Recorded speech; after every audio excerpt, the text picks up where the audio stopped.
Hey guys, this is AwesomeJohn22 coming at you today with another review.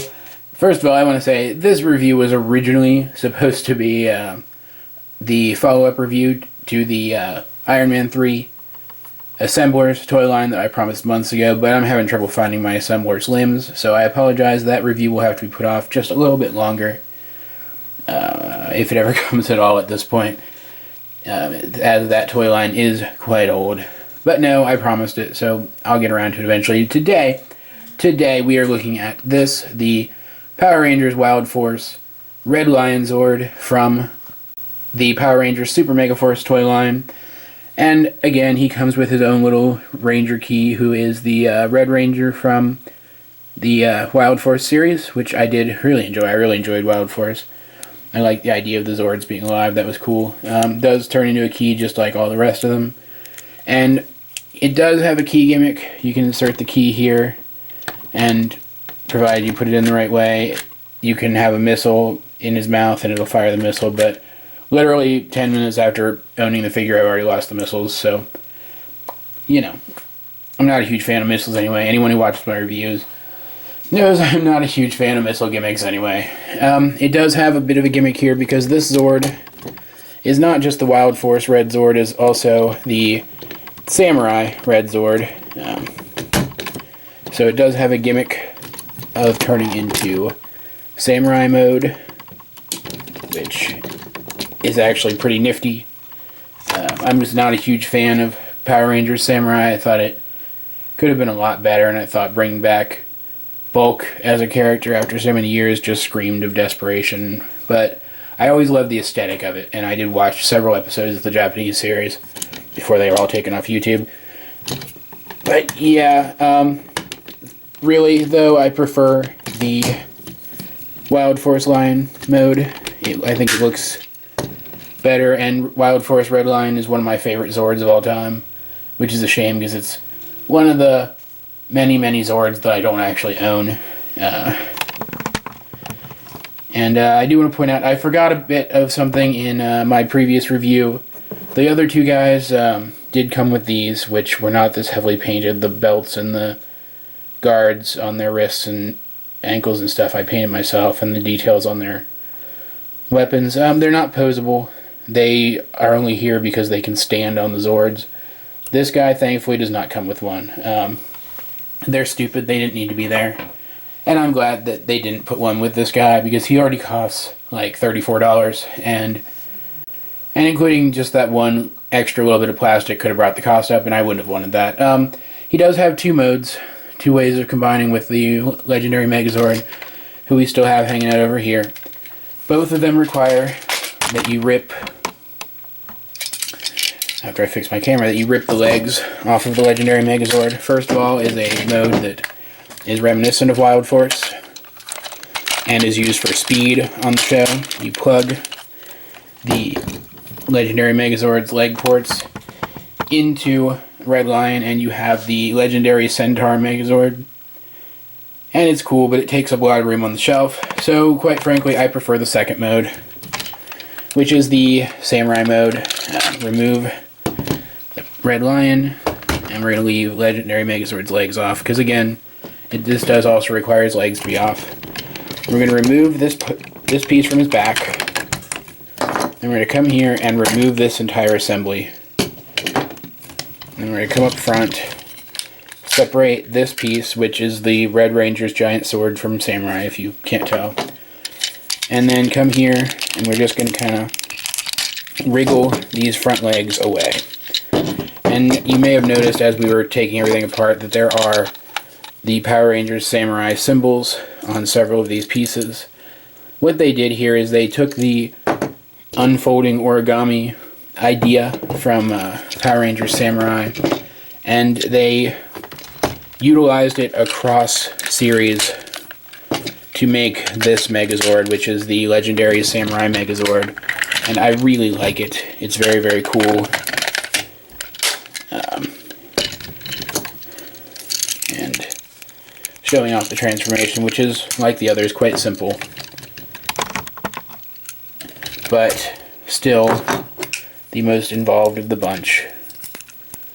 You can see when all things are said and done, we end up with something that is aesthetically very, very reminiscent of Power Rangers Samurai. And that's nice. And this is not going to go on now that I've said how easy the transformation is.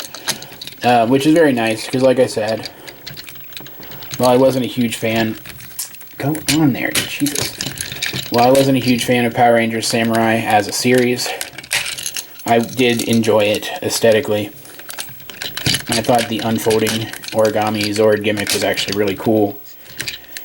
And that might actually be one of the reasons why I didn't like the toy line here in America, because they didn't include that and it was stupid. But here we have the legendary Samurai Megazord, and it does kind of leave these guys out in the dust, and it does kind of restrict articulation in the arms. But it's fine. Sentai toys aren't known for articulation anyway. And it does do some other really cool stuff, like for example, removing the swords. You can attach them, if I can remember how to do this, to this bit here, like so. And now he can, if I turn this the right way, there we go. Now he can hold both swords in one hand, which does allow you to give him his giant sword, which is fine, but the handle is soft, rubbery plastic, and while it looks epic, it will eventually start to collapse, and it will bend that plastic pretty much forever. So that is an awful sound. I am so sorry. No, but you should really only leave this in there if you're actually playing with the toy at the time. Otherwise, I just kind of, stand it next to the guy, It's pretty cool.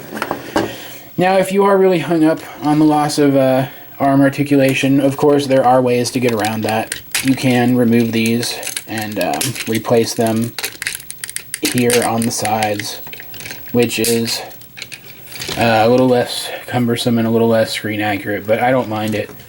And in fact, that's usually how I display this, if I display it at all.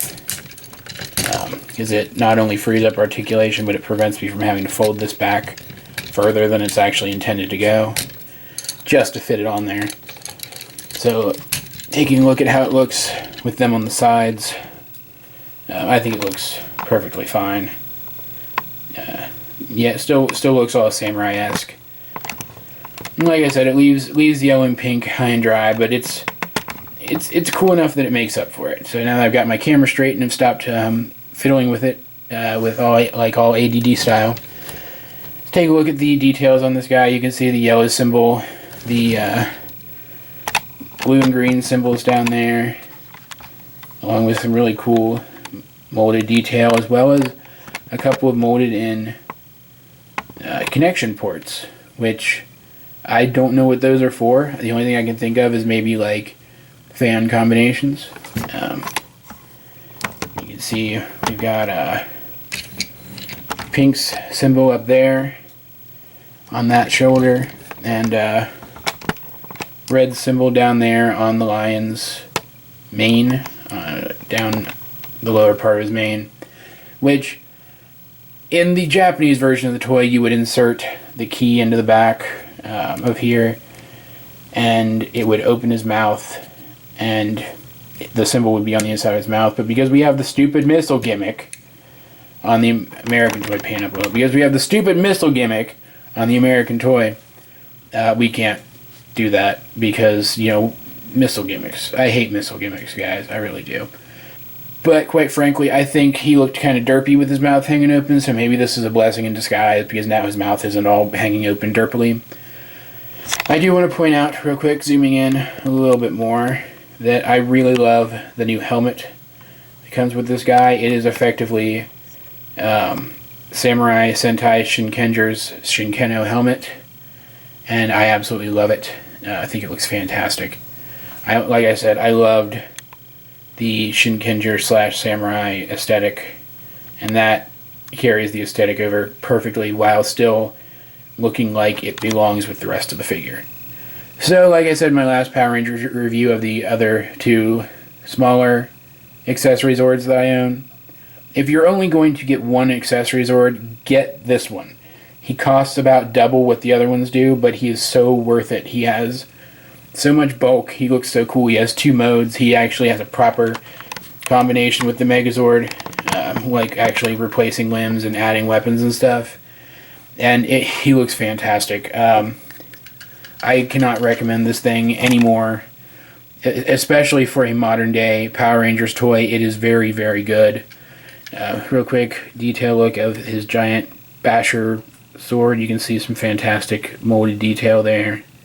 Nice gold paint. And for the first time ever, I did not have to paint a single thing on this thing to bring out any additional details. I feel that it accentuates just as many details as it needs to.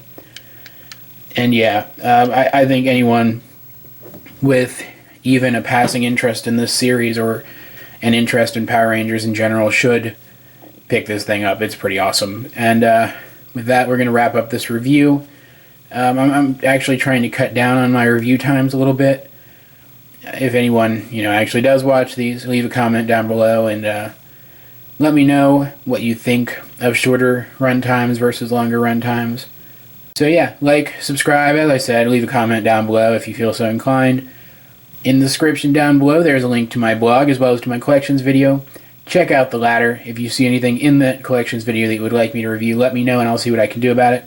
This has been AwesomeJohn22, and I will talk to you guys later, hopefully with a review of the Iron Man Assemblers toys. But no promises.